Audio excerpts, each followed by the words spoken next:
វាទៀមទាតាក់ទងជាមួយនឹងសញ្ញាបត្រនឹងដែរទេហើយសញ្ញាបត្រដែល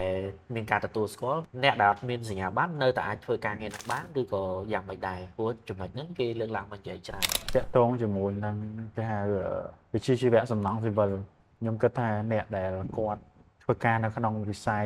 សំណង់ស៊ីវិលគាត់ប្រកាសជាដឹងហើយដើម្បីបានវិជ្ជាជីវៈនឹងបានគាត់ត្រូវតែរៀនឲ្យបានចប់បញ្ញាបត្របន្តមកទៀតគាត់ទៅចុះបញ្ជីនៅខាងគណៈវិស្វករដែលនៅក្រោមក្រសួងការងារក្រសួងការងារបាទគណៈវិស្វករនឹងចេញគេហៅថាវិស្វករដែលបានចុះបញ្ជីប្រកបវិជ្ជាជីវៈឯករាជ្យបាទថាបត្យករបន្ទាប់មកទៀតយើងត្រូវការវិស្វករដើម្បីឲ្យគាត់ចេញជាគេហៅប្លង់គ្រឿងបង្គុំបន្ទាប់មកទៀតក៏ត្រូវមានគេហៅវិស្វករការដ្ឋានដើម្បីគាត់នៅមើលការដ្ឋានហ្នឹងព្រោះអីបើសិនជាឧទាហរណ៍ថាគាត់ប្លង់គ្រឿងបង្គុំហើយអត់មានអ្នកនៅ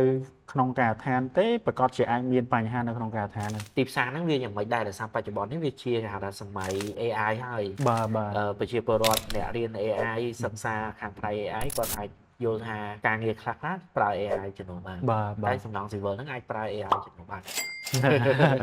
យល់ទៅនៅសាកលវិទ្យាល័យហើយក៏នៅស្ថាប័នអប់រំផ្សេងៗហ្នឹងយើងទាំងអស់គ្នាគឺដឹងហើយពីឥទ្ធិពលរបស់ AI ប៉ះពាល់គ្រប់វិស័យទាំងអស់ប៉ុន្តែជាចុងក្រោយ AI វាគ្រាន់តែជាគេហៅ assistant ឬក៏ tool មួយឯងយើងមិនអាចថាយើងយក AI មកឲ្យ AI ទៅមានទំនួលខុសត្រូវអត់ទេ